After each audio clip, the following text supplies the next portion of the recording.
500 บาทมากันเป็นเซตนะคะแต่รูปแบบนะคะของการเจรไนพลอยเราจะใช้เสน่ห์ของความเป็นหลังเบี้ยสวยงามกับต่างหูคู่นี้งานเงิน925ชุบทอง 18K มรกตไพลินและทับทิมราคาสินค้า 111055 ราคาพิเศษค่ะ 6,500 บาทและไอเทมนี้นะคะมากับรูปหัวใจที่ต้องบอกว่าสวยงามและดีไซน์ดูหรูหรามาพร้อมกับมนต์เสน่ห์ของความน่าหลงไหลค่ะแหวนเงิน925ชุบทอง 18K ประดับด้วยทับทิมรูปหัวใจและมีไวท์โชว์แพทให้กับราคาสินค้า 111052 ราคาพิเศษช่วงนี้ 5,500 บาทค่ะความพิเศษของเราที่ช็อปชาแนลนำมาฝากนอกจากในชั่วโมงนี้แล้วนะคะคุณผู้ชมค่ะในเว็บไซต์ช็อปชาแนลของเรานะคะนี่เลยแตงโมขออนุญาตโชว์ให้คุณผู้ชมเห็นกันนะคะคุณผู้ชมสามารถเข้าไปนะคะชมสินค้าอื่นๆเพิ่มเติมได้หรือแม้กระทั่งวันนี้นะคะรอยัลทัชของเราเป็นช็อปซาวัลลูก็สามารถคลิกเข้าไปชมสินค้าอื่นๆของแบรนด์ได้นะคะที่ www นะคะ shopcs.in.th นั่นเองคุณก็จะได้ช้อปปิ้งสินค้าที่หลากหลายเพิ่มเติมขึ้นด้วยนะคะเอาละค่ะชั่วโมงนี้เรามาพูดถึงรอยัลทัชที่ต้องบอกว่ามาพร้อมกับความโดดเด่นหรูหราในสไตล์ยุโรปกับทับทิมที่ต้องบอกว่าคุณเนี่ยจะหาได้ยากมากกับทั้งขนาดไซส์น้ำหนักกะรัตรวมไปถึงสไตล์แบบนี้นะคะและชั่วโมงนี้เราก็มีเจ้าของแบรนด์นะคะมาร่วมพูดคุยแนะนำสินค้าดีๆแบบนี้รวมไปถึงล่ามสาวสวยของเราขอต้อนรับคุณลัฟแล้วก็พี่โจค่ะสวัสดีค่ะนี่คุณอัปเตอร์นูนแล้วนะคะคุณลัฟต้องบอกว่าอยู่กันมาตั้งแต่เที่ยงคืนยังไม่เหนื่อยใช่ไหมคะtired, right? Yeah, a little bit jet lag, but it's okay for me now. No? I'd like to invite you for the next hour. Royal Touch, real nature untreated ruby in a very big size, in carat weight. You've not ever heard about it. Beautiful, charming design. Stay with my company here for the next hour. ก็มีอาการเจ็ตแลกนิดหน่อยนะคะก็ได้ว่ายังอยู่กับคุณผู้ชมนะคะตลอดเลยในช่วงบ่ายนี้เช่นเดียวกันนะคะก็สำหรับในชั่วโมงนี้ค่ะยังคงอยู่กับอัญมณีสวยๆนะคะที่เป็นทับทิมที่มีขนาดใหญ่อย่างที่คุณแตงโมบอกเลยค่ะต้องบอกคุณผู้ชมค่ะตื่นตาตื่นใจ Amazing มากค่ะคุณลับค่ะและต้องบอกเลยว่าทุกไอเทมคอลเลคชันนี้เป็น New Collection That is a collection 2018 as a very fresh as you are the first customer you see the collection for this year we are starting here with the SSV it's an 18 by 13 cushion cut ruby nature untreated in a carat weight from 15 carat unbelievable 15 carat surrounded with the beauty of the white topaz 36 pieces ค่ะนะคะ silver 925 18 carat gold plated งานนี้ก็เป็นเริ่มด้วยไอเทมแรกเลยนะคะที่เรียกได้ว่าเป็นนางเอกของเรานะคะที่ขนาดของเขาอยู่ที่18 คูณ 13 มิลลิเมตรนั่นเองค่ะน้ำหนักกะรัตนะคะก็อยู่ที่ 15.30 กะรัตนะคะสำหรับแค่ตัวทับทิมอย่างเดียวเท่านั้นนะคะยังไม่พอยังมีโทพาสด้วยล้อมรอบทั้งหมดด้วยเช่นเดียวกันอีก36 เม็ดค่ะทำให้แหวนวงนี้นะคะก็เรียกได้ว่าเป็นชิ้นงานที่มีคุณค่ามี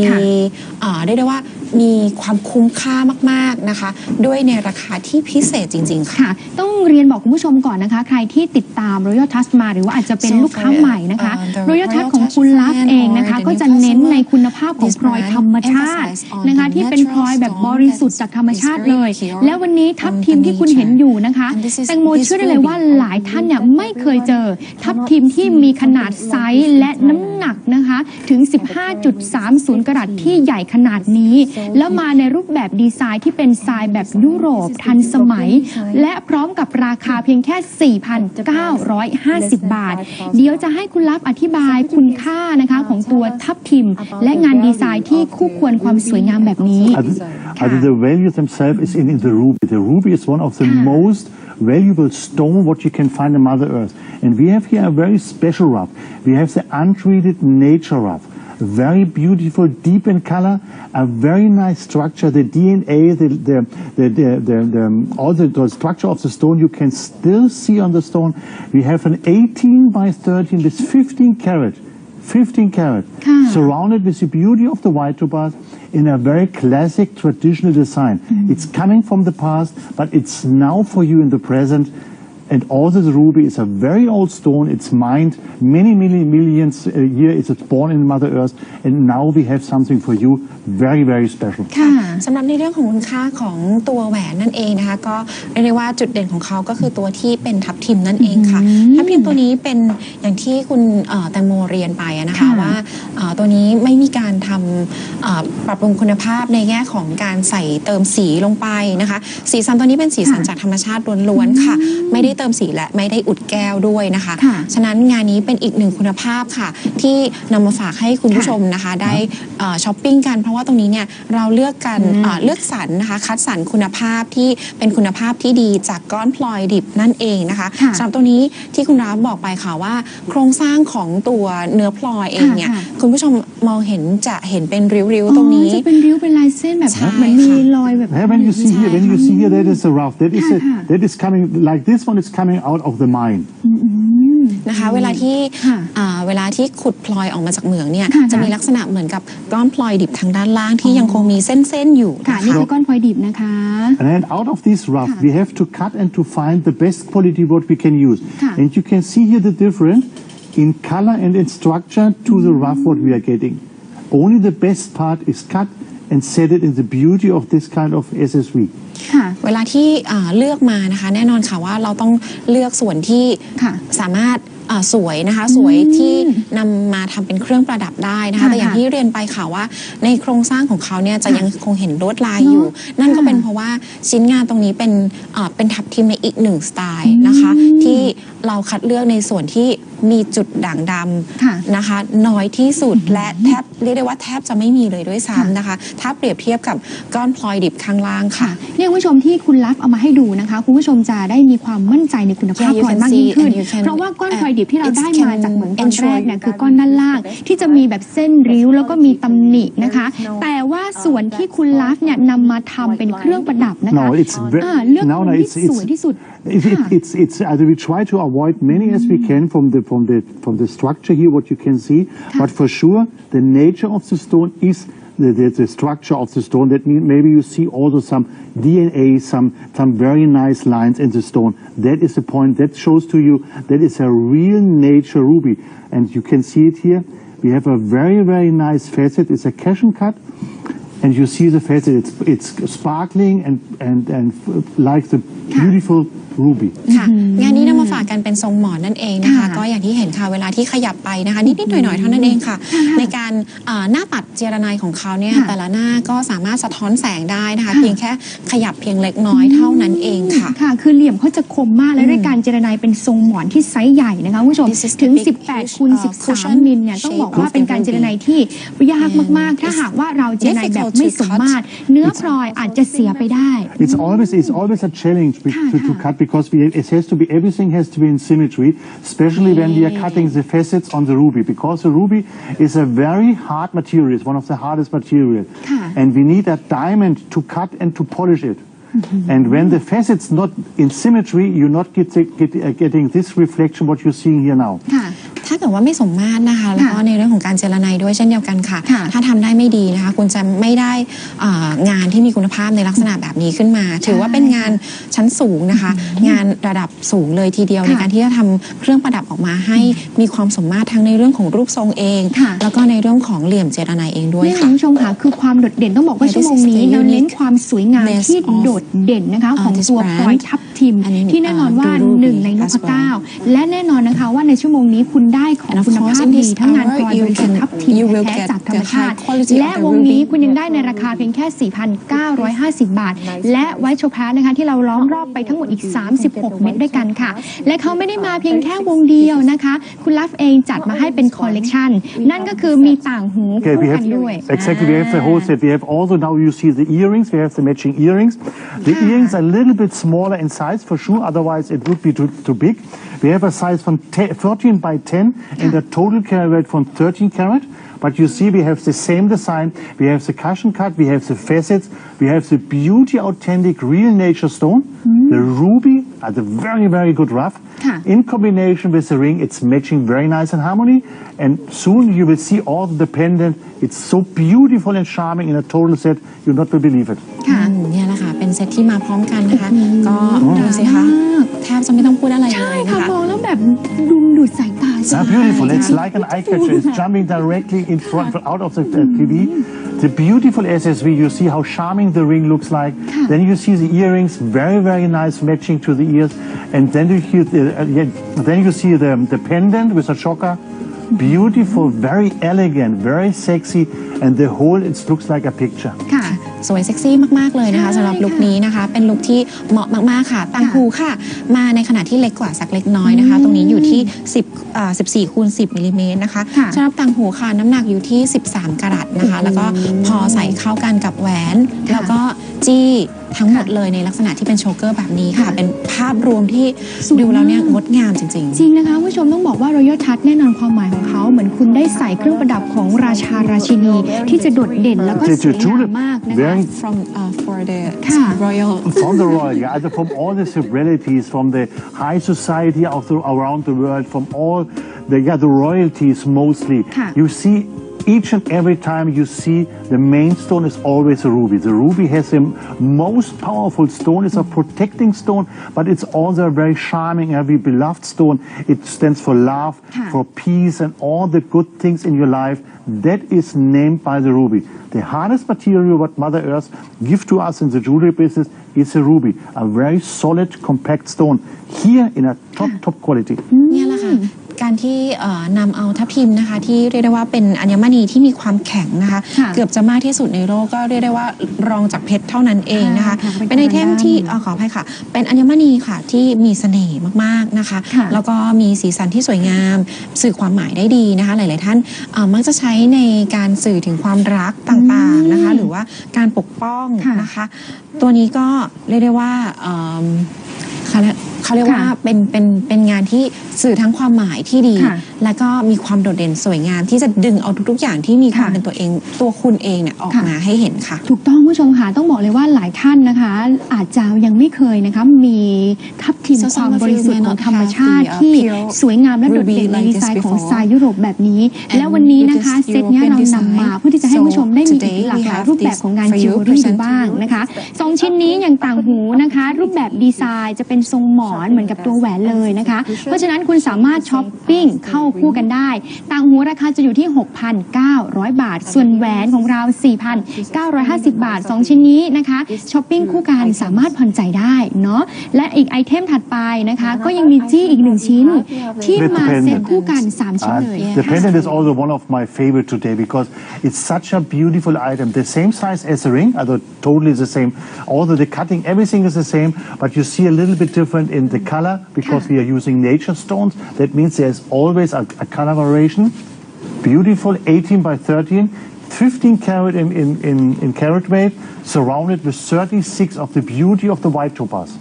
นี่แหละค่ะก็เป็นอีกหนึ่งชิ้นนะคะที่คุณราฟชอบมากเลยนำมาฝากกันด้วยกันนะคะสำหรับในเซตนี้แน่นอนค่ะความงดงามของคุณผู้หญิงความงดงามของเครื่องประดับต้องมี3ชิ้นนะคะ3ชิ้นเป็นเบสิกเลยค่ะอันนี้ก็มาให้คุณผู้ชมได้ครบแล้วนะคะได้ช้อปปิ้งกันทั้งหมดเลยนะคะสำหรับจี้ชิ้นนี้ค่ะเห็นโดดเด่นมากๆแล้วยิ่งใส่มาในลักษณะแบบนี้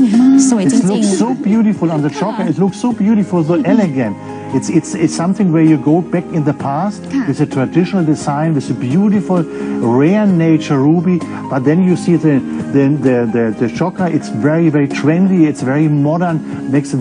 very nice combination between the present and the past เป็นแบบช็อกเกอร์นี่ก็คือสวยมากๆเลยนะคะดูแล้วเซ็กซี่ด้วยนะคะแล้วก็ดูมีความน่าสวยงามอยู่ในตัวนะคะแบบนี้เป็นการดึงเอาความงดงามในอดีตค่ะ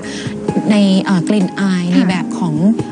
ราชนิกูลราชวงศ์ชั้นสูงนะคะที่ใช้เครื่องประดับที่มีอัญมณีเม็ดใหญ่ๆนะคะตรงนี้นำมาฝากกันค่ะกับตัวจี้ชิ้นนี้ค่ะที่มีขนาดเท่ากันนะคะกับตัวแหวนนั่นเองนะคะแล้วก็น้ำหนักกะรัตก็เท่ากันทั้งหมดเลยเหมือนกับตัวแหวนค่ะจะมีแค่ตัวต่างหูเท่านั้นเองค่ะที่เล็กกว่าลงมานิดนึงเดี๋ยวแตงโมจะขออนุญาตจัดกันเป็นเซตให้คุณผู้ชมดูนะคะอย่างตัวจี้เมื่อสักครู่ที่ให้ชมกันไปชิ้นนี้นะคะไซส์แล้วก็น้ำหนักอัญมณีนะคะจะเท่ากับตัวแหวนเลยเนาะก็คือน้ำหนักของเขาจะอยู่ที่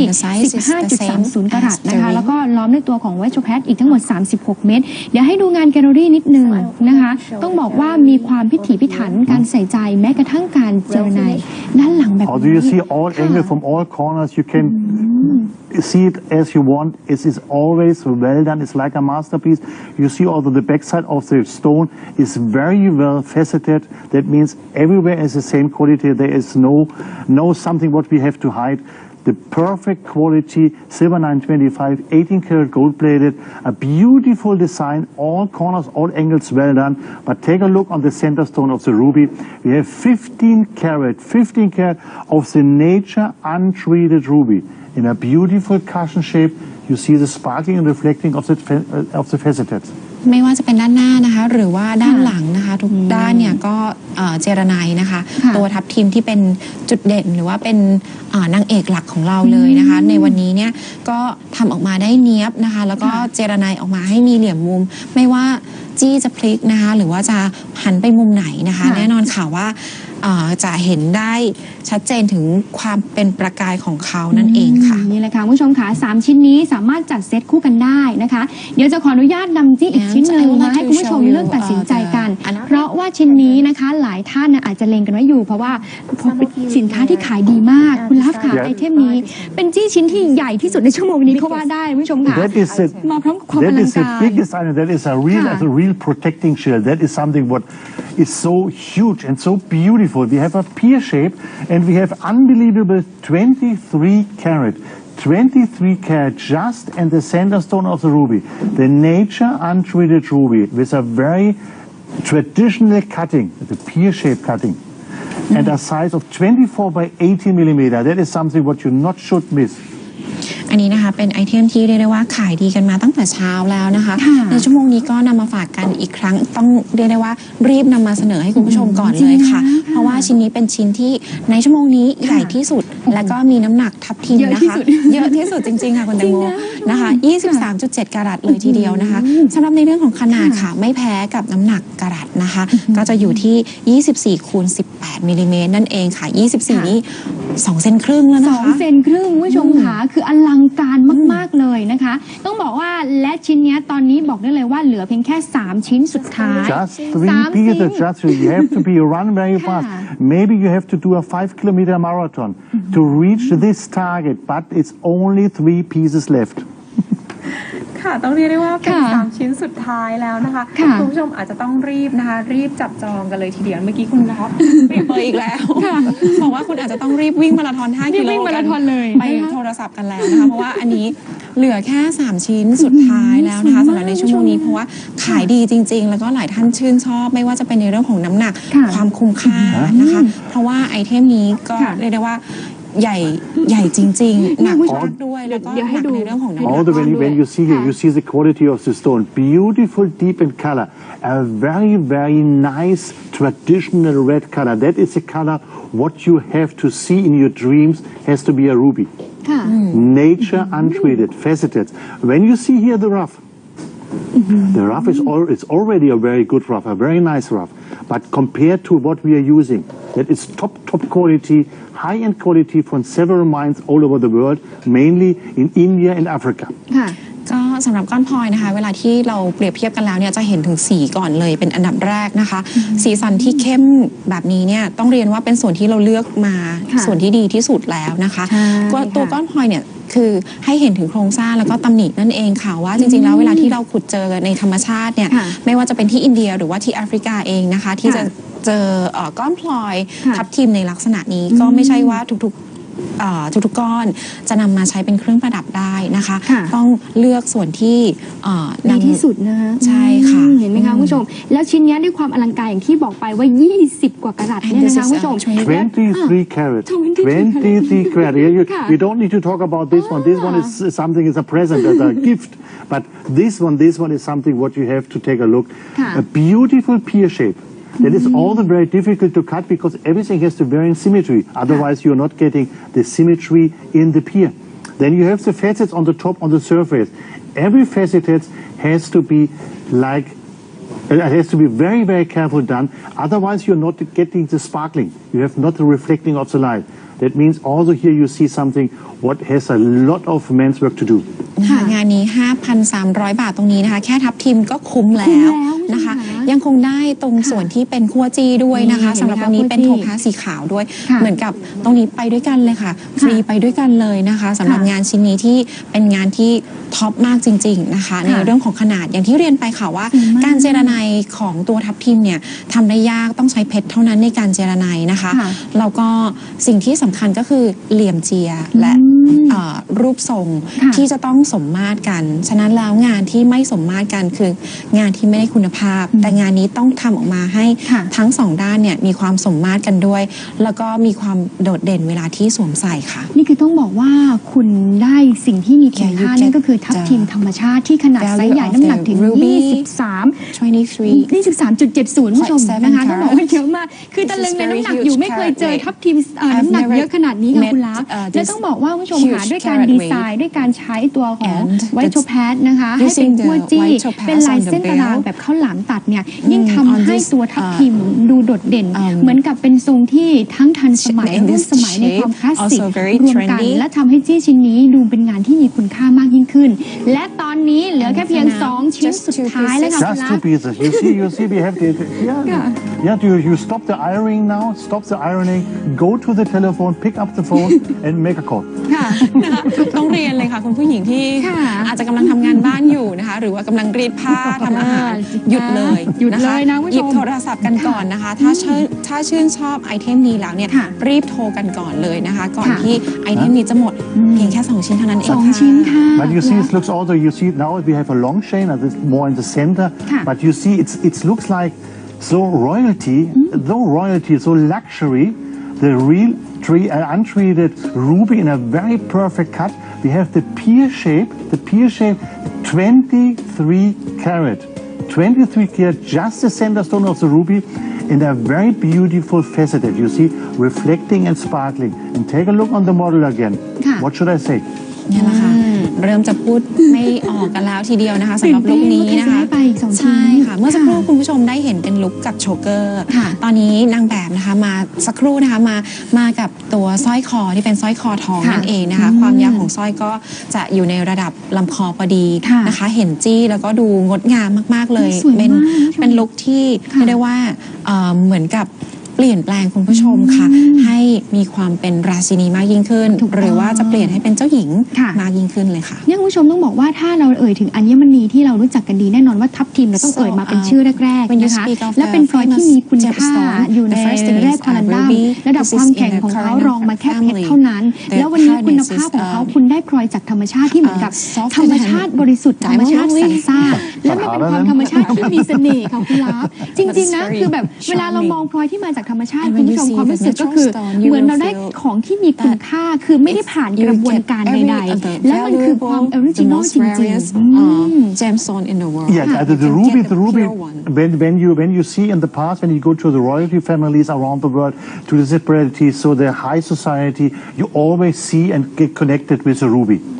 any and everywhere.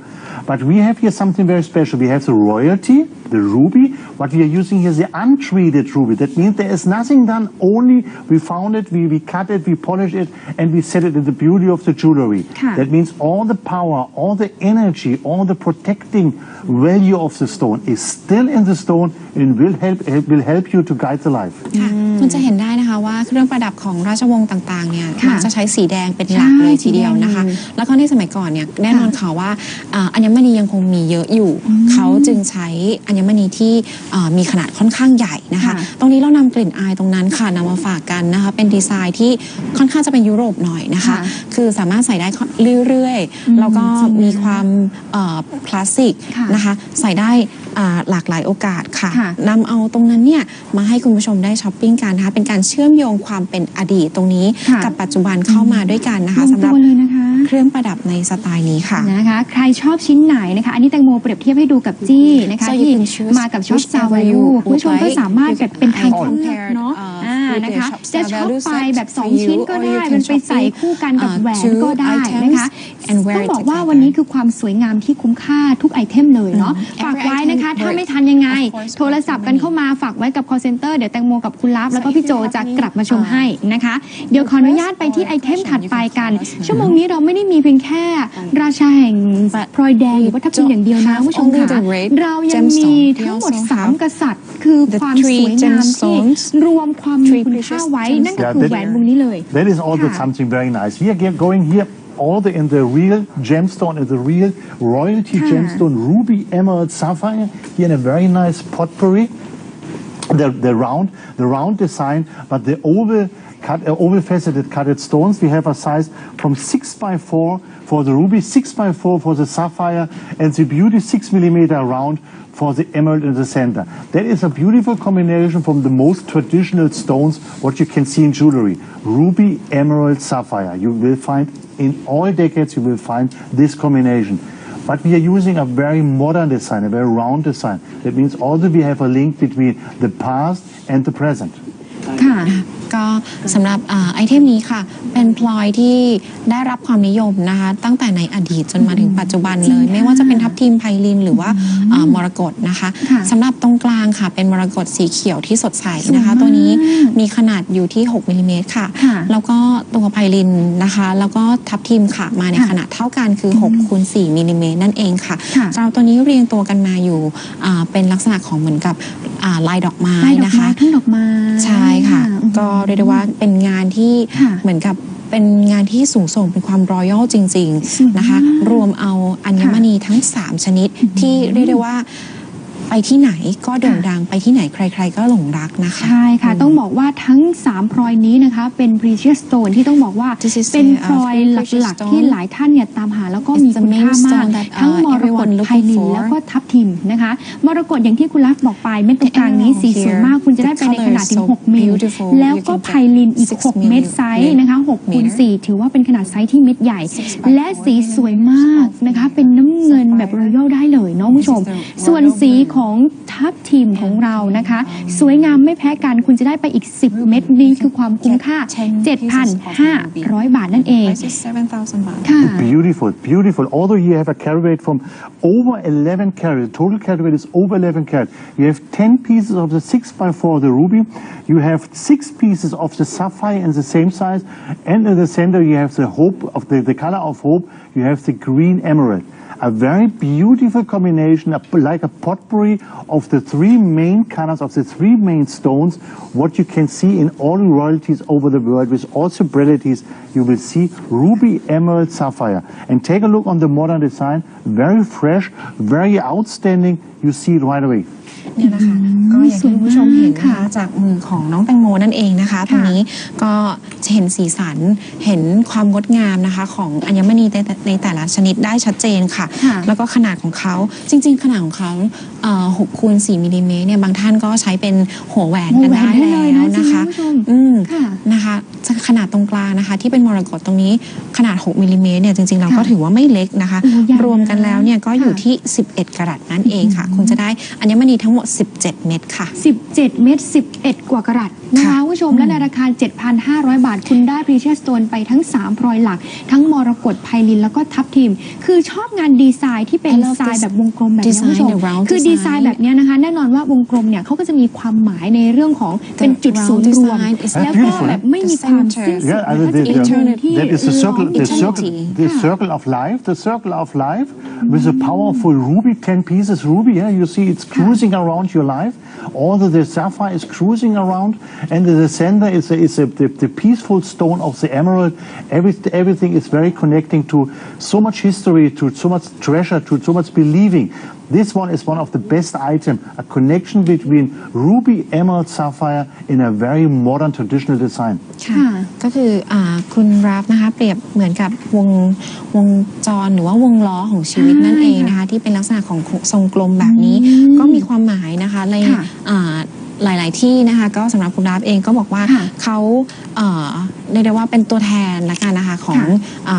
ความมีเป็นวงจรของสิ่งมีชีวิตต่างๆรวมถึงในเรื่องของความหมายในแต่ละสีสันหรือว่าอัญมณีแต่ละชนิดด้วยนะคะสำหรับสีเขียวของมรกตตัวนี้นะคะแน่นอนค่ะว่ามองแล้วเราก็รู้สึกสงบนะคะรู้สึกสบายใจนะคะในความรู้สึกในความหมายก็เช่นเดียวกันก็คือมีในเรื่องของความหวังต่างๆนะคะเรียกได้ว่าเป็นสมบัติอีกชิ้นหนึ่งเลยดีกว่าค่ะที่ซ่อนไปด้วยความหมายแล้วก็มีคุณค่าในตัวเองค่ะจริงนะผู้ชมอย่างมรกตเองเขียวเหนือทรัพย์ที่เขาเรียกกันเนาะแล้วก็เป็นพลอยแห่งความอุดมสมบูรณ์ความเชื่อความหวังอย่างไพลินนะคะก็หมายถึงความมั่นคงความแน่วแน่ความซื่อสัตย์และก็ความมีอำนาจบารมีและทับทิมแน่นอนค่ะเกียรติยศชื่อเสียงเงินทองแล้วก็ความรักวันนี้คือความคุ้มค่าของงานพลอยและความหมายดีๆที่รวมกันถึง3 กษัตริย์ขนาดนี้ 7,500 บาทเอาเป็นว่า ราคานี้ให้ผ่อนได้นะคะอยู่ที่เดือนละ 1,250 บาทค่ะเดี๋ยวจะขออนุญาตนะคะเปลี่ยนไปที่ไอเทมถัดไปกันดีกว่าไอเทมนี้เราจะมาในรูปแบบของ3กษัตริย์เช่นกันแต่ว่าเรามีการเปลี่ยนรูปแบบของการเจรไนนอกจากเจรไนแบบเหลี่ยมที่สวยงามโดดเด่นคมขนาดนี้แล้วความสวยงามแบบนุ่มนวลอ่อนหวานอ่อนโยนนั่นก็คือการเจรไนแบบหลังเบี้ยแล้วก็รวมกันทั้ง3กษัตริย์ทั้งไพลินมรกตแล้วก็ทับทิมนั่นเอง Also here the 3 colors of happiness. The 3 color of happiness: ruby, emerald, sapphire. And you see we are using here a copper short design with 8 by 6 millimeter. Total carat weight a little bit more than 9 carat. But you see it here on the model. It's matching very beautiful to the pendant. With a 23 carat. It's also matching beautiful to the ring. What you saw before. The 3 colors of happiness. The 3 colors of love. Matching perfect to all style what you maybe choose and bought from Royal Touch. นะคะก็เป็นสีสันเป็น3สีที่นำมาฝากกันเป็น3สีที่มีความหมายเป็น3สีที่เรียกได้ว่ามีคุณค่านะคะแล้วก็มีความหมายที่ดีด้วยนะคะสำหรับในเรื่องของน้ำหนักกะรัตนะคะที่รวมกันทั้งหมดเนี่ยมากกว่า9กะรัตแน่นอนค่ะ 9.54 กันเลยทีเดียวนะคะแล้วก็สำหรับขนาดค่ะอยู่ที่8คูณ6มิลลิเมตรนะคะสำหรับตัวมรกตไพลินแล้วก็ตัวทับทิมตัวนี้นะคะถือได้ว่าไม่เล็กเลยค่ะแล้วก็มากันทั้ง2ข้างเลยนะคะจริงๆแล้วสำหรับตัวนี้เนี่ยเป็น3สีนะคะที่แมทช์กันได้กับไอเทมอื่นๆด้วยเช่นเดียวกันถือได้ว่าเป็นอีกงานหนึ่งค่ะที่ทำให้คุณผู้ชมดูหวานๆมากยิ่งขึ้นด้วยรูปทรงของเขาที่เป็นทรงหลังเบี้ยนั่นเองค่ะดูแบบดีไซน์แบบนุ่มนวลนะคะแล้วก็มากันในรูปแบบของความสดใสหลากสีสันยิ่งทำให้งานดูมีความสนุกสนานและลูกเล่นมากยิ่งขึ้นนะคะคุณผู้ชมและทุกเม็ดเห็นไหมคะต้องบอกว่าเขามีการจัดวางเรียงตำแหน่งนะคะได้อย่างงดงามแล้วคุณผู้ชมจะเห็นว่าตรงกลางเนี่ยถ้าแอบมองดีๆนะคะจะมีการใช้ตัวของบุษราคำ It's perfect. It's all the yellow sapphire. Yeah, the yellow sapphire is also like something what you can see in the center of the 3 stones. But the main stones are the ruby, emerald, sapphire you see around. A perfect blue color, very charming. The red color, very deep, very powerful. Then a very nice light green color of the emerald. And when you now see the earring compared to the ring, the color it's matching so much in harmony, so beautiful. And also when you starting to collect Royal Touch jewelry, the earrings can be your beginner. นะคะแนะนำเลยนะคะในเรื่องของสีสันนั่นเองค่ะก็แต่ละสีเป็นสีสันที่ชัดเจนนะคะสีฟ้าหรือสีน้ำเงินตรงนี้ของไพลินเองเนี่ยคือเข้มจริงๆเป็นความเข้มที่เรียกได้ว่าคือเห็นแล้วปุ๊บเนี่ยนึกถึงไพลินเป็นอันดับแรกแล้วก็ทับทิมค่ะก็มีสีแดงที่เข้ากันนะคะไม่ว่าจะเป็นแหวนหรือว่าต่างหูเองสำหรับสีเขียวค่ะคือเป็นสีเขียวที่ไปในโทนเดียวกันนะคะเป็นโทนที่สดใสเหมือนกันทั้งแหวนและต่างหูฉะนั้นก็อยากจะฝากค่ะสำหรับคุณผู้ชมที่ท่านใดนะคะที่อาจจะเป็นลูกค้าใหม่ของแบรนด์นะคะ Royal Touch ยังอาจจะยังตัดสินใจอยู่ว่าจะเลือกชิ้นใหญ่ๆทับทิมชิ้นใหญ่ๆเลยดีไหมนะคะอาจจะเลือกเป็นไอเทมเล็กๆก่อนก็ได้นะคะไปใส่ไปชื่นชมกันก่อนนะคะสำหรับอัญมณีแท้บริสุทธิ์จากธรรมชาตินะคะที่ไม่ได้มีการเติมสีหรือสารเคมีเข้าไปด้านในค่ะนี่แหละค่ะใครที่บอกว่าอยากจะใส่ติดหูได้ตตลอดแล้วก็มาเป็นไซส์ที่รูปแบบสวมใส่ง่ายๆนะคะก็แนะนำต่างหูคู่นี้กันก่อนได้เลยเนาะ 6,500 บาทนะคะต่างหูเลยก็เพียง5คู่สุดท้ายถ้าจะช็อปคู่กับแหวนยังแหวนนะคุณผู้ชมค่ะ51 53นะคะเหลืออย่างละ1วงสุดท้ายส่วน55กับ57เนี่ยก็เหลืออย่างละแค่2วง3วงเท่านั้นนะคะ2ชิ้นนี้ 14,000 บาทเนาะเอาล่ะเดี๋ยวจะขออนุญาตนะคะไปที่ไอเทมถัดไปกันบ้างนะคะคุณผู้ชมค่ะไอเทมถัดไปมาพร้อมกับความสวยงามของหัวใจที่พร้อมเติมเต็มให้กับความรัก There is no more love in Thailand I saw because no more love in Thailand because I don't know but you see we have a 10 millimeter heart shape the heart is one of the symbol of love of trust of each and everything that is something what I also is my favorite the beautiful heart shape we have the 10 millimeter heart in a carat weight from around 10 carat just a powerful heart of love Take a close look, very nice and fetid, very focusing on the stone. The ring shank has small, beautiful white topaz, silver 925, 18 karat gold plated. That is something what you not should miss. นะคะเป็นไอเทมที่คุณราฟแอบงอนเล็กน้อยนะคะ คุณราฟบอกงอน แอบงอนเล็กน้อยค่ะเพราะว่าลูกค้าหลายๆท่านเลยค่ะให้ความสนใจไปที่จี้ค่อนข้างเยอะเลยทีเดียวชิ้นนี้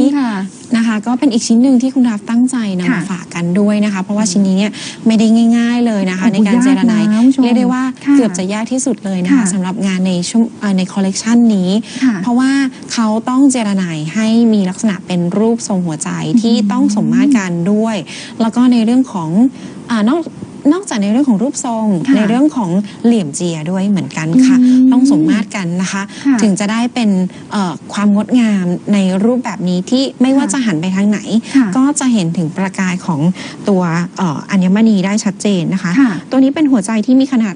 15มิลลิเมตรค่ะใหญ่มากใหญ่ทีเดียวเลยนะคะแล้วก็น้ำหนักอยู่ที่10กะรัตค่ะ10กะรัตนะคะผู้ชมค่ะสำหรับหัวใจดวงนี้อย่างที่คุณลักบอกไปว่าคือดีไซน์รูปหัวใจเนี่ยนะคะหลายท่านอาจจะเกรงว่าต้องแบบวัยรุ่นไหมวัยแบบหนุ่มสาวไหมที่ควรจะใส่นะคะแต่ที่จริงแล้วหัวใจเนี่ยถ้าเปรียบเทียบอย่างเป็นจุดสำคัญในร่างกายของเราก็คือการหล่อเลี้ยงชีวิตนะคะแล้วหัวใจก็หมายถึงความรักความเชื่อความศรัทธาอีกด้วยนะคะและมาในรูปแบบที่ต้องบอกว่าไม่ได้มาเพียงแค่หัวใจเพียงดวงเดียวเรายังมีการเน้นดีไซน์ในการทำก้านแหวนนะคะให้เหมือนกับเป็นหัวใจที่อยู่บนบัลลังก์ให้มีความโดดเด่น beauty white topaz, but here is the focus is the heart because in order the heart cutting is very difficult because this one has to be very very much in symmetry. If it's not in symmetry, you not have a heart, you have a pier or a drop shape. That means all the here the cutter and the polisher has to be very very careful to not destroy the face of the heart, to keep it very in symmetry. And take a look here, it's done like a masterpiece. ด้านข้างก็ทำออกมาเสริมกันนะคะให้ตัวแหวนเนี่ยมีประกายมากยิ่งขึ้นนะคะแต่ว่าจุดเด่นของเขาก็ยังคงอยู่ที่รูปหัวใจนั่นเองนะคะจริงๆแล้วถ้าเจรไนออกมาไม่สวยเนี่ยกลายเป็นว่าแหวนวงนี้อาจจะกลายเป็นแหวนรูปหยดน้ำใช่นะหัวใจก็จะไม่สมมาตรอาจจะแบบข้างใดข้างหนึ่งเอียงได้นะคะนี่แหละคือความพิถีพิถันในการเจรไนนะคะงานคุณภาพดีแบบนี้คุณผู้ชมแล้วทริคการใส่แหวนหัวใจคุณลัฟค่ะเขามีข้อมูลมาบอกว่าถ้าเป็นคนมีเจ้าของมีครอบครัวใส่หัวใจเข้าด้านในแต่ถ้ายังเป็นหนุ่มโสดสาวโสดเอาหัวใจออกด้านนอกได้ Your heart is already on. It's already and when you wear it on the opposite side, you show that your heart is still open. That depends on what you feel, what is your mood, how you like to wear it. But the heart shape is always a very nice symbol to present your love. ก็ยังคงเป็นสิ่งที่เป็นสื่อนะคะถึงความรักได้นะคะแล้วก็เป็นความสวยงามเป็นความน่ารักของตัวดีไซน์เองด้วยค่ะอย่างที่คุณแตงโมบอกค่ะว่าจริงๆแล้วเนี่ยหลายท่านก็มีความเชื่อในเรื่องแบบนี้ด้วยนะคะถ้าท่านใดมีเจ้าของหัวใจแล้วนะคะก็อาจจะหันปลายเข้าหาตัวเองเก็บไว้เข้ากับตัวเองใช่ค่ะหรือว่าจะบ่งบอกหนุ่มๆหรือว่าบ่งบอกคุณผู้ชายข้างๆตัวหรือเปล่านะคะว่ายังไม่ได้ถูกจับจองเป็นเจ้าของนะอาจจะหันออกทางด้านนอกคุณแตงโมใส่แบบไหนอุ้ยใส่แบบไหนได้หมดค่ะได้หมดเลยเหรอคะเดี๋ยวเจอคุณรับเอาออกด้านนอกนี่แบบนี้ก็ได้นะคะผู้ชม But anyway, which direction it's wearing, it's up to you, it's up to your mood. But the lovely design of the heart is always something very special. It shows open the heart, and you see it's beautiful cut, the rarest material on the world. The ruby in this quality, a very high quality, the nature untreated ruby here in the Royal Touch Collection 2018. ก็เป็นคอลเลกชันใหม่ๆนะคะที่นำมาฝากกันค่ะสำหรับไอเทมนี้ที่มากับรูปทรงหัวใจต้องเรียนว่าจริงๆแล้วสำหรับแบรนด์นี้ค่ะการนำเอารูปหัวใจมาใช้เป็นดีไซน์นะคะถือว่าเป็นครั้งแรกเลยนะคะก็ให้คุณผู้ชมได้ช้อปปิ้งกันค่ะสำหรับในคอลเลกชันนี้นอกจากการเป็นการเจรไนแบบเหลี่ยมแล้วนะคะก็ยังได้รูปทรงที่แปลกใหม่นะคะแบบใหม่ๆด้วยงานนี้ก็นำมาฝากกันค่ะสำหรับคนที่ทั้งมีเจ้าของแล้วหรือว่ายังไม่มีเจ้าของจริงนะผู้ชมคือรูปแบบการเจรไนพลอยเป็นรูปหัวใจอย่างแรกเลยหนึ่งนะคะยากมากๆกว่าที่คุณจะได้นะคะเชฟของหัวใจนะคะที่ทั้งเหลี่ยมต่าง เนี่ยคมชัดและสวยเป็นหัวใจแบบพองโตลักษณะแบบโดดเด่นขนาด Has นี้ to be also the facet has to be in symmetry because otherwise it looks like a heart, it looks like a pear shape. That is a complicated the problem with all the heart cuttings. That most hearts looking more or less like a pear shape, but here it's looking directly like a beautiful, open, beloved heart. นี่แหละค่ะเป็นความงดงามนะคะที่สวมใส่ขึ้นมาแล้วไม่ว่าจะเป็นคุณผู้หญิงนะคะอายุเท่าไหร่ก็ตามนะคะอายุน้อยเหมือนน้องนางแบบนะคะแบบนี้สวมใส่ได้เช่นเดียวกันหรือว่าจะเป็นคุณแม่จริงๆแล้วเนี่ยหลายๆท่านเลยเชื่อว่าชื่นชอบอัญมณีในสไตล์แบบนี้Now you can see it very clear. You see on the finger, you see the heart design, and on the pendant the pear design. But all of the pear designs looks close to the heart design, but you can see it right away. The heart and the pear. That is a difference. That is a quality. นี่แหละค่ะเป็นความงดงามนะคะที่ใส่ออกมาแล้วเนี่ยเห็นชัดเจนค่ะถึงความสวยงามของรูปทรงของเขานะคะเป็นความพิถีพิถันค่ะที่ทำให้ตัวอัญมณีเนี่ยเป็นหัวใจที่ค่อนข้างใหญ่เลยทีเดียวถ้าเปรียบเทียบกับตัวจี้นะคะที่นางแบบใส่ออกมาเนี่ยจะเห็นได้ว่าเป็นรูปทรงที่แตกต่างกันชัดเจนนะคะอันนั้นเนี่ยจะเป็นทรงหยดน้ำตรงนี้จะเป็นทรงหัวใจค่ะที่หัวใจดวงนี้นะคะก็ไม่ใช่เป็นหัวใจแบนๆนะคะยังคงมีความนูนของตัวเนื้อพลอยให้เห็นกันด้วยนะคะมีความเป็นมิติด้วยค่ะใครชื่นชอบวงนี้นะคะย้ำกันเลยว่ามาในราคาที่พิเศษเพียงแค่ 5,500 บาทนะคะหัวใจของเราตรงนี้10กะรัตนะคะผู้ชมค่ะขนาดไซส์ถึง15มิลด้วยกันจำนวนไซส์ก็เหลือน้อยโดยเฉพาะไซส์51กับ53นะคะฝากไว้เนาะเดี๋ยวแตงโมจะขออนุญาตกลับไปที่ไอเทมขายดีนั่นก็คือตัวจี้ของเราที่น้องนางแบบใส่อยู่นะคะซึ่งตอนนี้จี้เหลือแค่เพียง2ชิ้นสุดท้ายในชั่วโมงนี้แล้วตัวจี้สวยมาก Two pieces left, but you're getting something so very special. We have a size from 24 by 14 millimeter. We have a carat weight from over 23 carat. Just the center stone. A beautiful pear-shaped cut in a very nice design. The untreated real ruby. And also you can see very, very nice in detail and very nice in symmetry. อันนี้ต้องเชียร์เลยนะคะสำหรับไอเทมนี้ค่ะมีขนาดใหญ่อยู่ที่24คูณ18มิลลิเมตรนะคะเรียกได้ว่าเป็นชิ้นที่ใหญ่นะคะใหญ่กว่าไอเทมที่เป็นช็อปไซด์แวลูนิดหน่อยนะคะตรงนี้แต่น้ำหนักกะรัตเวทน้ำหนักกะรัตของเขา23เลยทีเดียวค่ะมากกว่า23กะรัตฉะนั้นชิ้นนี้เพียงแค่2ชิ้นสุดท้ายแล้วนะคะสำหรับท่านใดที่ยังคงลังเลอยู่นะคะต้องรีบเลยค่ะเพราะว่าถ้าหมดแล้วเนี่ยหมดเลยนะคะแล้วก็ไม่มีอีกแล้วนะคะแล้วก็เรียกได้ว่าคุณนำเอามาใส่เข้าคู่กันนะคะกับแหวนช็อปสตาร์แวลูของเราก็ได้เหมือนกันค่ะต้องบอกเลยนะคะว่าคอลเลกชัน Royal Touch ของคุณลับเนี่ยคือมาแต่ละคอลเลกชันเนี่ยจะแตกต่างกันนะคะผู้ชมเพราะฉะนั้นอย่างคอลเลกชันนี้นะคะจี้ชิ้นนี้คือ2ชิ้นถ้าหมดแล้วก็คือหมดเลยคุณจะไปรอคอลเลกชันหน้าคุณจะไม่เจออาจจะรูปทรงแบบนี้จะไม่เจอแบบความโดดเด่นขนาดนี้อาจจะเปลี่ยนไปอีกรูปแบบหนึ่งคือวันนี้ถูกใจรีบเลยนะ2ชิ้น It's not I can't promise it. I can't promise that we are getting this kind of quality again and this size of stone again. It's always a gamble. It's always a bargaining with a stone vendor. But right now I can promise that you are getting something absolutely outstanding because we are getting here 23 karat of the nature untreated ruby in a very classic traditional design. You can wear it on any chain what you have at home, especially on a choker. It looks like so fantastic beautiful. หมดแล้วหมดเลยนะคะเพราะว่าจริงๆแล้วเนี่ยในเรื่องของการเลือกตัวก้อนพลอยนำมาใช้เป็นอัญมณีเนี่ยไม่ใช่ง่ายๆนะคะในคอลเลกชันนี้คุณได้ราคาพิเศษแบบนี้นะคะคอลเลกชันหน้าเนี่ยอาจจะไม่ได้ในราคาแบบนี้แล้วด้วยนะคะแล้วก็เป็นราคาที่พิเศษดีไซน์พิเศษเป็นดีไซน์ที่นะคะเป็นดีไซน์ที่เรียกได้ว่าต้องรีบจับจองจริงค่ะผู้ชมจริงนะ1ชิ้นแล้วด้วยพี่โจ1ชิ้นสุดท้ายแล้ว1ชิ้นสุดท้ายเดี๋ยวขออนุญาตนะคะคุณลับจะโชว์ในส่วนของก้อนพลอยที่บอกว่ากว่าเราจะได้มาขนาดนี้เดี๋ยวจะเทียบให้ดูนิดนึง Now we are starting here. Though that is a stone or that is a rough where you're getting it from the mine. ค่ะนะคะสำหรับก้อนนี้ค่ะเวลาที่ไปขุดพลอยนะคะก็จะได้เจอที่มีลักษณะเหมือนเป็นก้อนหินธรรมดาทั่วไปนั่นเอง It looks like more or less nothing. ค่ะดูไม่ออกเลยนะดูเหมือนกับเป็นก้อนหินธรรมดา So now the stone cutter is coming or who knows very well about the treasure inside and we are cutting this kind of stone and we're getting this kind of treasure นะคะถ้าเกิด กิดว่าพอมี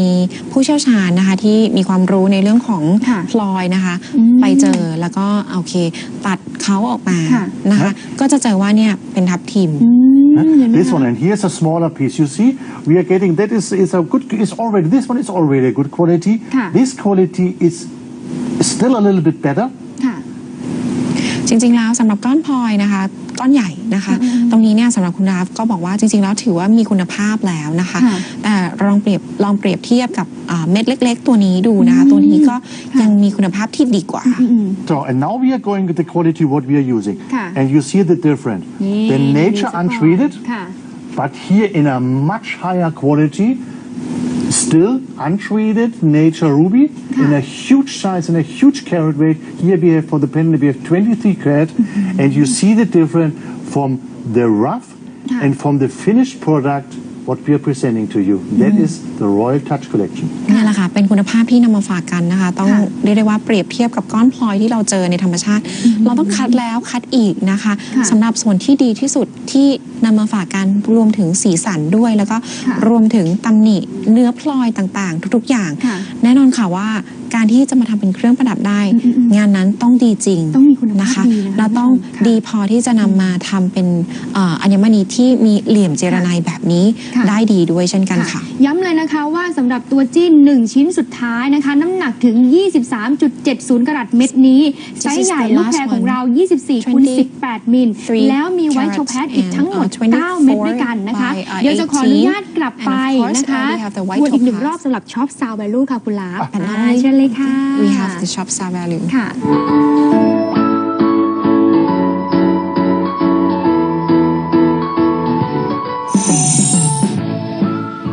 อย่าลืมนะคุณผู้ชมค่ะว่าช็อปซาวแวลูของเรานะคะคือแหวนวงนี้ 4,950 บาทเฉพาะวันนี้นะถ้าหากว่าคุณจะรอนะคะไปช็อปวันพรุ่งนี้ราคาเปลี่ยนหรือว่าถ้าสินค้าหมดก็คือหมดแล้วหมดเลยนะคะเพราะว่าตอนนี้ช็อปซาวแวลูของเราไซส์ 53 นะคะเป็นไซส์ที่เหลือน้อยที่สุดและแต่ละไซส์เนี่ยเราก็เอามาไม่ได้เยอะนะเเพียงแค่ไซส์ละ3 วง 4 วงเท่านั้นนะคะความโดดเด่นของวงนี้แน่นอนค่ะไม่ตรงกลางทับทิมของเรา 15.30 กรัตเจรไนในรูปแบบของทรงหมอนสวยงาม 50. Also here's something very special. The SSV is very worth the money. It's a very special item. We have a beautiful cushion cut. You see, very soft edges, a beautiful cutting, sparkling, reflecting on the surface. We have a surrounding with 36 beautiful, sparkling white topaz, silver 925, 18 karat gold plated. But please take a look again on the center stone. The absolutely outstanding ruby in a top quality. The Mother Nature directly on your finger. เป็นงานที่คุ้มค่าราคาจริงๆค่ะสำหรับเป็นราคาที่พิเศษวันนี้นะคะโดยเฉพาะทับทิมนะคะที่มีขนาดถึง 18x13 มิลลิเมตรนะคะอยู่บนตัวเรือนเงิน 925 แล้วก็ชุบทอง 18K นั่นเองนะคะไม่ใช่แค่ทับทิมอย่างเดียวค่ะยังคงมาด้วยโทแพสสีขาวด้วยแล้วก็ลายล้อมทั้งหมดเลยจริงๆแล้วดีไซน์เนี่ยมาในดีไซน์แบบเดียวกันนะคะที่ให้คุณผู้ชมสามารถช้อปปิ้งกันเป็นเซตได้แต่สำหรับในตัวแหวนตัวนี้ราคาเขาพิเศษเน้นย้ำไปเลยค่ะว่าพิเศษจริงๆค่ะพิเศษมากคุณผู้ชมนะคะแล้วเมื่อสักครู่1ชิ้นสุดท้ายสำหรับจี้ชิ้นนี้ตอนนี้คุณผู้ชมนะคะขอกลับมาดูกันอีกรอบหนึ่งแตงโมเอามาเรียงให้ดูเลยนะคะจี้ชิ้นนี้1ชิ้นสุดท้าย 5,300 บาทนะคะกับทับทิมของเราที่น้ำหนักกะรัตเยอะที่สุดในชั่วโมงนี้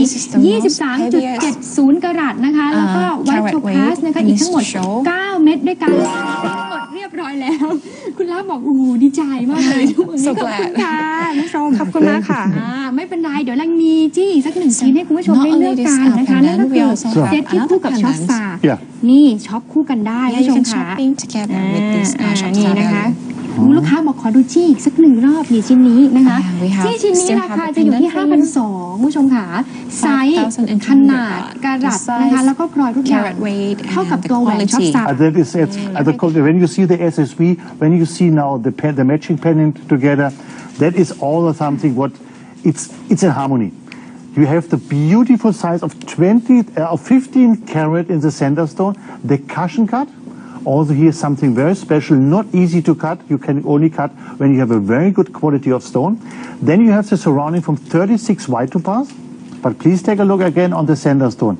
the charming, the elegance of the nature ruby untreated, something what's coming from the past, but now is staying in the present and will be survive also for the future. เป็นงานที่เรียกได้ว่าผสมผสานนะคะมากันได้อย่างลงตัวมากๆเลยค่ะไม่ว่าจะเป็นในเรื่องของทับทิมหรือว่าตัวโทพาสนะคะที่ลายล้อมกันทั้งหมดนะคะทั้ง3ชิ้นค่ะมาในรูปทรงหมอนที่ต้องบอกค่ะว่าเป็นรูปทรงที่เจรนายากนะคะเป็นค่าพลอยที่นำมาเนี่ยไม่ดีจริงนะคะคุณจะไม่ได้รูปทรงแบบนี้คุณอาจจะได้พลอยที่เป็นทรงแบบอื่นเจรไนแบบอื่นไปนะคะซึ่งจริงๆแล้วเนี่ยต้องเรียกได้ว่าเวลาคนท่านใดนะคะที่ใส่อัญมณีที่เป็นทรงหมอนเนี่ยบ่งบอกถึงความมีรสนิยมของตัวเองด้วยนะคะแล้วก็เรียกได้ว่ากลิ่นอายนะคะในอดีตที่มีความหรูหราแบบราชวงศ์ตรงนั้นเนี่ยยังคงได้เป็นเครื่องประดับในปัจจุบันในลักษณะนี้ก็ยังคงนำมาฝากกันค่ะคุณยังได้ทับทิมที่บริสุทธิ์จากธรรมชาติไม่เติมสีไม่เติมแก้วไม่มีสารเคมีใดๆเพิ่มเติมค่ะนี่คือความสวยธรรมชาติที่ต้องบอกว่าหลายท่านนะคะอาจจะมีเครื่องประดับที่แน่นอนว่าใครมีทับทิมอยู่ที่บ้านถ้าชอบพลอยอยู่แล้วแต่วันนี้แตงโมคิดว่าอย่างแรกนะคะสิ่งที่คุณควรที่จะช้อปปิ้งของรอยัลทัชไปคือความเป็นธรรมชาติบริสุทธิ์จริงๆของทับทิมที่คุณรับเองตั้งใจคัดสรรมาเป็นอย่างดีนะคะแล้วนอกจากนี้ทุกเม็ดคุณจะเห็นว่าด้วยความเอกลักษณ์ของเขาแล้วคุณยังได้น้ำหนักของทับทิมที่ไซส์ต้องบอกว่า1ใหญ่2น้ำหนักนะคะตั้งแต่แบบ10กว่ากรัตขึ้นไปด้วยซ้ำอย่างตัวจี้นะคะแน่นอนค่ะจี้ของเราน้ำหนักถึง 15.30 กรัตโทแพสอีก36 เม็ดเป็นไซส์เดียวน้ำหนักเดียวกับตัวแหวนชอบซานะคะที่ 5,200 บาทส่วนตัวแหวนของเราแน่นอนค่ะ 4,950 บาทคุณสามารถช็อปกันไปเป็นเซตได้เลยและตอนนี้เหลือเวลาเพียงแค่3นาทีสุดท้ายแล้วนะคะในชั่วโมงนี้เดี๋ยวจะขอมาจัดเซตแบบโปรโมชั่น3 ชิ้นให้คุณผู้ชมได้ชมกันชัดๆเห็นน้องนางแบบใส่สวยงามนี่มีลูกค้าถามมาว่าสมมติถ้ามีสร้อยเส้นยาวของคุณลับจะใส่แบบตัวจี้คู่กับสร้อยเส้นยาวแบบเลยแบบช่วงอกลงมาได้ไหม It's perfect. You see, this looks like very beautiful, very nice. It's what you like to wear. When you have a closed shirt, it's better you wear the longer version. It's up to you what you have all at home. My favorite is a jogger, but it depends what you like to wear, and also the clothes is what has to match. I can only recommend that is a top quality, the nature untreated ruby in a very, very classic design. คุณสามารถจับมาใส่กับสร้อยคอแบบไหนก็ได้นะคะโดยส่วนตัวแล้วค่ะคุณราฟชอบที่เป็นแบบโชเกอร์นะคะที่ใช้เป็นแบบริบบิ้นสีดำนั่นเองค่ะแต่ว่าคุณผู้ชมนะคะโจเชื่อว่าหลายๆท่านเนี่ยมีสร้อยคอยาวประมาณ45เซนติเมตรบ้าง50หรือบางท่านมี60-80ลองดูได้ค่ะว่าจะชื่นชอบในสไตล์ไหนนะคะที่นำมาใส่เข้ากันกับจี้ชิ้นนี้ค่ะเพราะว่าจริงๆแล้วเนี่ยจี้นี้คุณสามารถนำไปเรียกได้ว่าสนุกสนานนะคะกับการแต่งตัวได้ค่อนข้างเยอะเลยนะคะเพราะว่าจุดเด่นของเขาเนี่ยไม่ได้อยู่ที่ดีไซน์มากแต่จุดเด่นของเขาอยู่ที่ทับทิมนั่นเองค่ะค่ะคุณผู้ชมและจะช้อปปิ้งคู่กับแหวนช็อปซาของเราได้เลยนะคะอยู่ที่ 4,950 บาทสำหรับตัวแหวนเดี๋ยวขอให้ดูนิดนึงว่างานแกลเลอรี่อะไรต่างๆนะคะนี่คุณผู้ชมค่ะความสวยงามเนี่ยไม่ได้มีแค่ด้านหน้าแล้วก็ทับทิมเท่านั้นนะคะแม้กระทั่งความใส่ใจด้านข้าง everything is well in all angles, all corners. You can take a look whatever you want. You see only the beauty of a design, very well done, and you see the gorgeous and beautiful design of a ruby. เนี่ยนะคะคุณจะคุณผู้ชมตื่นเต้นคุณจะเห็นทุกๆมุมเลยนะคะสำหรับแหวนนะคะแล้วก็เครื่องประดับชิ้นอื่นด้วยที่นำมาฝากกันค่ะไม่ว่าจะเป็นด้านหน้านะคะหรือว่าจะเป็นด้านหลังโดยเฉพาะตัวช็อปซาแวลูของเราตัวนี้ก็เจรไนนะคะตัวทับทิมด้านหน้าด้านหลังให้สวยงามทั้งหมดเลยค่ะอันนี้ขึ้นอยู่กับความชอบของแต่ละท่านแล้วล่ะค่ะว่าท่านจะช้อปปิ้งตัวไหนไปค่ะเนาะคุณผู้ชมค่ะและชั่วโมงนี้นะคะย้ำกันเลยว่าเป็นอีก1 ชั่วโมงที่สินค้าตอนนี้เหลือจำนวนจำกัดแล้วนะคะโดยเฉพาะทั้งแหวนช็อปซาตัวจี้แล้วก็ทั้งเซ็ตนี้เลยเนาะเอาล่ะเดี๋ยวจะให้คุณลักเองนะคะฝากค คุณผู้ชมที่ช้อปปิ้งรอยัลทัชกันนิดนึงค่ะ almost time so please I have to say thank you now. Yes, I have to say I like to say thank you now. It was a very nice hour, and I hope you find something interesting and you bought something. Thank you very much. ค่ะ ขอบคุณมากนะคะสำหรับชั่วโมงนี้ ค่ะ นะคะหวังว่าคุณผู้ชมนะคะจะเจอไอเทมที่คุณผู้ชมสนใจชื่นชอบแล้วก็หลงรักนะคะแล้วก็ช้อปปิ้งด้วยกันขอบคุณมากๆค่ะสำหรับชั่วโมงนี้ค่ะ นี่คุณผู้ชมค่ะแตงโมแอบนำแหวนรูปหัวใจก็น่ารักนะสวยเหมือนกันนะคะสำหรับวงนี้ก็พิเศษอีกหนึ่งไอเทมในชั่วโมงนี้นะคะ So very เอาเป็นว่า nice หลายท่านเข้าใจแหละว่า very กำลังเลือกกำลังตัดสินใจกันอยู่นะคะ เดี๋ยวเรามีรายการสดอีกหนึ่งรอบนะคะ รอบ1 ทุ่มนะคะ ถ้าหากว่าคุณผู้ชมอาจจะตัดสินใจได้แล้วก็โทรมาได้เลยนะคะหรือว่าระหว่างวันนี้ก็โทรกันเข้ามาได้เลย แต่ช็อปซาของเราแหวนนะคะ 4,950 บาทราคาเฉพาะวันนี้เท่านั้น และเดี๋ยวชั่วโมงนี้ขอบคุณคุณลับกับพี่โจก่อนขอบคุณค่ะ Thank you. และขอบคุณผู้ชมด้วยนะคะ ลากันไปแล้วนะคะกับรอยัลทัชสวัสดีค่ะ See you at 7. ขอบคุณค่ะ เอาละค่ะผู้ชมค่ะช็อปซาวแวลูของเรานะคะไอเทมนี้ราคาเฉพาะวันนี้เท่านั้นค่ะ 4,950 บาทนะคะกับทัพทีมของเรา